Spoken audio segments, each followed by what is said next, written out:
Isang urban legend ang talagang kinatatakutan ng mga bata, partikular ang mga batang lalaki.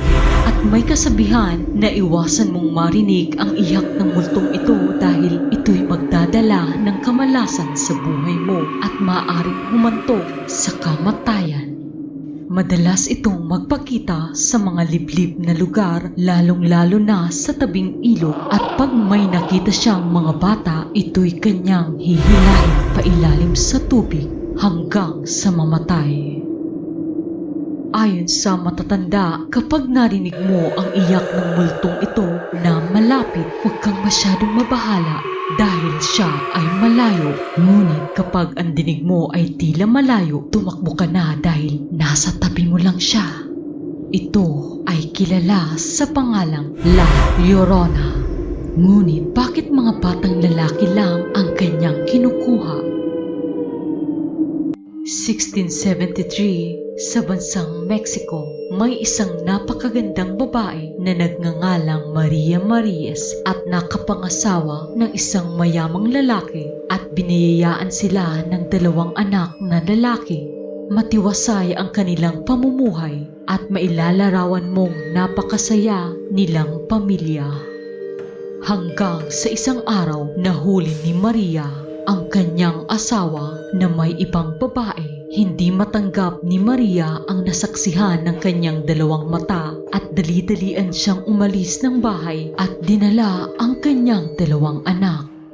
Nagtataka ngunit masayang sumama ang 2 nitong anak sa kanya sa tabing ilog. Naglalakad-lakad ang panganay sa tabing ilog, di kalayo ang kila Maria. Ngunit gulat na gulat ito sa kanyang pagbalik dahil nasaksihan niyang nilunod ng kanyang ina ang nakababata nitong kapatid.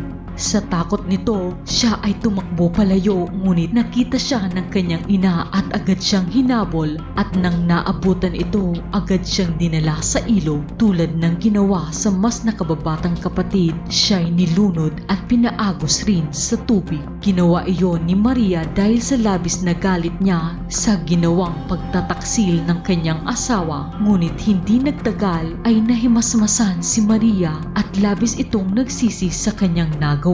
Agad niyang sinubukan sundan ang agos ng ilog sa pag-asang makikita pa niya ang kanyang 2 anak. Inabot na siya ng gabi, hindi pa rin niya makita ang mga katawan nito hanggang sa umuwi itong hinang-hina, at nang nalaman ng kanyang asawa ang nangyari, ito'y labis na nagalit at pinaalis siya at sinabing wag na wag kang babalik hanggang hindi natatagpuan ang mga bata. Bumalik si Maria sa ilog noong gabing iyon. Dumaan ang ilang araw, gabi, ngunit bigo pa rin siyang makita ang mga anak niya. Dahil sa labis na pagsisisi, si Maria ay nagpasyang lunurin na lang din ang sarili. At doon nagsimula ang kwento ng multong La Llorona.